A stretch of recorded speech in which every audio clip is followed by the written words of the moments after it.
Parents మెచ్చిన university సంకల్ Chand Patel university Gujarat. ఇప్పటిదాకా మనం ఐడ్రీమ్లో ఫైనాన్షియల్ లిటరసీ కోసం వందల సంఖ్యలో వీడియోలు చేశాం కదా.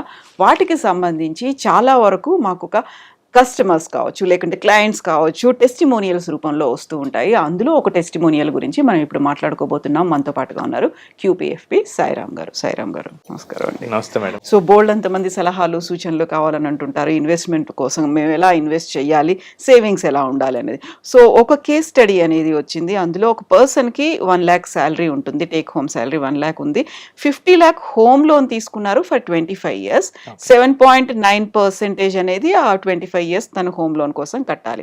సో ఇవి కట్టిన తర్వాత ఒక కొత్త కారు కూడా తీసుకున్నారు 10 లక్షలు పెట్టి ఫర్ 6 years. ప్రతి నెల ఈఎంఐ 18,500 అనేది పడుతుంది. అండ్ తనకి పర్సనల్ లోన్ కూడా ఉంది 5 లక్షలకు సంబంధించి. ఆయన న్యూ ఫర్నిచర్, ఇల్లు తీసుకున్నారు కదా, న్యూ ఫర్నిచర్ కోసం తీసుకున్నారు. 10,900 రూపాయలు ఎవ్రీ మంత్ పడుతుంది. అండ్ ఆయన ఈ టోటల్ ఈఎంఐస్ అన్నీ కలుపుకుంటే 67,500 కడుతున్నారు. సో 1,00,000 రూపాయల శాలరీ అనేది ఉంది. ఇవన్నీ లోన్స్ని ఎలా క్లియర్ చేసుకోవచ్చు అండ్ ఫ్యూచర్ పర్పస్లో సేవింగ్స్ అనేవి కూడా ఎలా చేయొచ్చు. ఈ రోజుల్లో చాలా మంది ఏంటంటే ఒక మంచి ప్యాకేజ్ రాగానే తమ స్థాయికి మించి అప్పులు చేసేస్తున్నారు. మెజారిటీ ఏంటంటే ఇల్లు కొనటంలో. సో వాళ్ళ కేపబిలిటీ ఎంత, వాళ్ళు ఎంతవరకు ఈఎంఐ పే చేయొచ్చు, ఫ్యూచర్లో ఎక్స్పెన్సెస్ ఎలా పెరుగుతాయి, దానికి తగ్గట్టు శాలరీ పెరగకపోతే ఏంటి, ఇవన్నీ ఇగ్నోర్ చేసేస్తున్నారు. దీనివల్ల ఏమవుతుందంటే ఒక నెక్స్ట్ 20-25 years అప్పులు పాలిపోతున్నారు. సో మనకి ప్రాపర్టీ కొనేటప్పుడు చాలా బాగా అనిపిస్తుంది, కానీ దాన్ని తీర్చేటప్పుడు అసలు కథ మొదలవుతూ ఉంటుంది. సో మీకు ఒక క్లయింట్ ఇది చెప్తాను. ఇది ఫ్యూ మంత్స్ బ్యాక్ నేను ఒక ఐటీ ఎంప్లాయీని కలిశాను. సో ఆయన ఏంటంటే స్టార్టింగ్ చిన్న ఇన్ఫోసిస్లో చిన్న జాబ్తో స్టార్ట్ అయ్యాడు.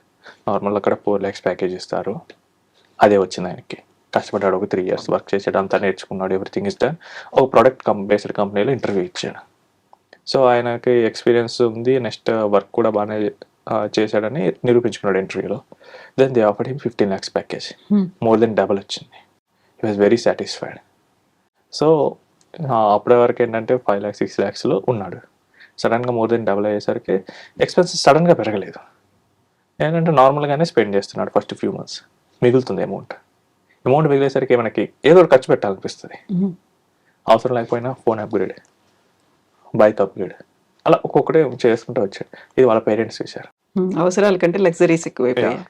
ఇక్కడ ఏమవుతుందంటే పేరెంట్స్కి ఏంటంటే వీళ్ళకి ఓన్లీ ఎడ్యుకేషన్ బ్యాక్గ్రౌండ్ మీదే వచ్చారు, పెద్దగా అసెట్స్ లేవు, ఊర్లో ఒక చిన్న ఇల్లు మాత్రమే ఉంది. సో వీడు ఇట్లా వేస్ట్ చేస్తున్నాడు అని చెప్పేసి ఇల్లు కొనమని సలహా ఇచ్చారు. తర్వాత ఇక శాలరీ కూడా మంచిగా ఉంది, పెళ్లి చేద్దామని వాళ్ళు డిసైడ్ అయ్యారు. So when they are looking for matches వీళ్ళకి అసెట్స్ తక్కువగా ఉన్నాయి, దాంతో మ్యాచెస్ ఎట్లా అవ్వట్లేదు. సో ఇక హౌస్ కొనాలని చెప్పేసి డిసైడ్ అయ్యి ఇక హౌస్ కోసం వాళ్ళకి నచ్చిన ఏరియాస్ అన్ని సెలెక్ట్ చేసుకొని తిరుగుతున్నారు. వాళ్ళ బడ్జెట్ ఏంటంటే 60 lakhs. అనుకున్న బడ్జెట్కి మంచి వీళ్ళకి నచ్చిన ఇల్లు దొరకట్లేదు. సో చివరికి ఒక దాన్ని ఫైనలైజ్ చేసుకున్నారు, అది 75 lakhs వరకు ఉంది.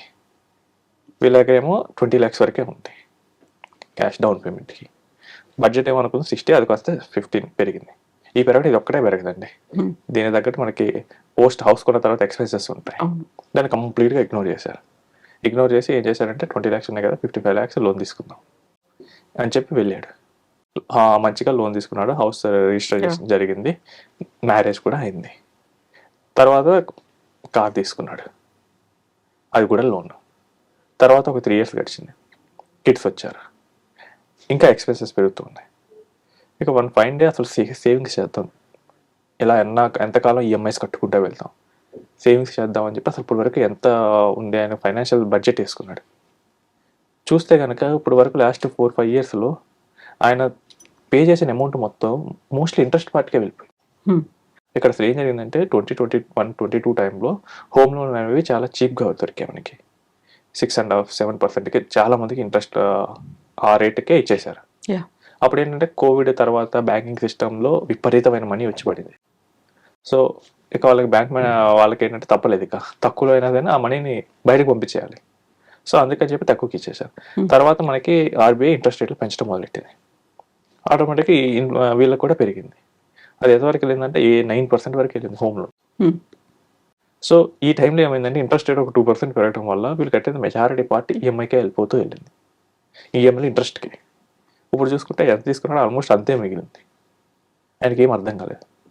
అంటే నేను ఇక జీవితకాలం ఈ బ్యాంక్కి ఈఎంఐ కట్టాలా, ఇలా అయితే కిడ్స్కి ఎలా చూసుకోవాలి, ఆయన రిటైర్మెంట్ ఏంటి, లే ఆఫ్ అంటున్నారు, ఐటీలో శాశ్వతంగా ఉండలేము, ఏదో ఒకటి ప్లాన్ చేసుకోవాలి. సో ఇది ఆలోచిస్తూ హీ గాట్ బీపీ. అప్పుడు ఇక ప్లానర్ దగ్గరికి వెళ్ళాడు. సో ఇదంతా కరెక్ట్గా ముందే డిసైడ్ చేసుకున్నప్పుడు, లైక్ ద మూమెంట్ హౌస్ కొనాలి అనుకున్నప్పుడు ప్లానర్ని కన్సల్ట్ అయితే కనుక వాళ్ళు స్ట్రిక్ట్గా బడ్జెట్ రూల్స్ ఇస్తారు. ఇంత లోపల వెళ్ళండి, ఒకవేళ రివర్స్ అయితే ఏంటి, మనం ఎలా బయటికి రావచ్చు, అతనికి ఎప్పుడైతే కనుక ప్రాపర్ ఇన్సూరెన్స్ లేదు, ఎమర్జెన్సీ కార్పస్ లేదు, సో వస్తుంది స్పెండింగ్ ఉన్నది లైఫ్ ఎక్స్పెన్సెస్ వాటికే పెడుతూ ఉన్నట్టు. ద మూమెంట్ ఏదైనా జాబ్ పోతే ఎలా, కాంటిజెన్సీ సిచ్యువేషన్ ఎలా ప్లాన్ చేయాలి, నో ఐడియా. ఇప్పుడు మీరు చెప్పిన కేసులో కూడా 1 lakh ఇన్ హ్యాండ్ వస్తుంది అన్నారు, అండ్ మీరు చెప్పిన ఈఎంఐస్ అన్నీ చూస్తే కనుక ఆల్మోస్ట్ 68,000 పే చేయాల్సి వస్తుంది. అంటే 68% ఓన్లీ ఈఎంఐ సర్వీసింగ్కే వెళ్తుంది. అంటే మిగిలిన 30,000తో నార్మల్ 31/3 అంటే కనుక ఆయన లైవ్లీహుడ్ లైఫ్ ఎక్స్పెన్సెస్ కోసం జరుగుతుంది. ఇక where is the scope for savings. So 68% అంటే చాలా మెంటల్ బర్డెన్ వస్తుంది. ఇప్పుడు మీరు చెప్పిన కేసుకి ఏంటంటే డెట్ రీకన్సాలిడేషన్ ఉంది, డెట్ రీస్ట్రక్చరింగ్ ఉంటుంది. సో ఇప్పుడు ఏంటంటే అతనికి హోమ్ లోన్ ఉందన్నారు. సో ఈ హోమ్ లోన్ 7.9% ఇస్తుందంట. So despite having this 2 loans 7.9% అంటే కనుక అతనికి మంచి సిబిల్ స్కోర్ ఉన్నట్లే. సో వేరే బ్యాంక్ అమ్మారండి. ఇక్కడ మోస్ట్ ఆఫ్ ది బ్యాంక్స్ ఇప్పుడు కొత్తగా వచ్చే హోమ్ లోన్ 7.1 నుంచి 7.5 మధ్య ఇస్తున్నాయి. 7.5 వచ్చింది అనుకుందాం. ఇక్కడ హోమ్ లోన్ వేరే బ్యాంక్ ట్రాన్స్ఫర్ చేసుకున్నప్పుడు మనం కొంచెం ఎక్కువ అమౌంట్ తీసుకోవచ్చు. So instead of 50 lakhs 65 lakhs తీసుకోమండి. కార్ లోన్ క్లియర్ చేయండి వచ్చిన అమౌంట్తో. నెక్స్ట్ పర్సనల్ లోన్ క్లియర్ చేయండి, సేమ్ 25 years ఈఎంఐ పెట్టుకోండి. ఇప్పుడు ఎంత ఈఎంఐ పడుతుందంటే ఆల్మోస్ట్ మనకి 48,000 పడుతుంది. 68 to 40 మ్యాసివ్ రిడక్షన్. 20,000 రూపీస్ మనకి సేవింగ్స్ మిగులుతాయి. ఈ 20,000 రూపీస్తో we can plan for contingency planning. ఒక హెల్త్ ఇన్సూరెన్స్ తీసుకోండి, start savings for your kids, లేదా మీకోసం మీరు సేవింగ్స్ మొదలు పెట్టుకోండి. అండ్ ఎవ్రీ ఇయర్ టాలెంట్ ఉంటే కనుక ఎవ్రీ ఇయర్ కొంచెం శాలరీ అనేది హైక్ వస్తూ ఉంటుంది. ఇలా శాలరీ హైక్ వచ్చినప్పుడు మోస్ట్ ఇంపార్టెంట్ థింగ్ ఏం చేయాలంటే కొంత పార్ట్ ఈఎంఐ క్లియర్ చేయడానికి వాడుకోండి. 48,000 మీకు ఒక 10,000 రూపీస్ శాలరీ పెరిగింది, నెక్స్ట్ ఇయర్ ఒక 2,000 రూపీస్ అయినా పెట్టేసి ఎక్స్ట్రా పేమెంట్ చేయండి.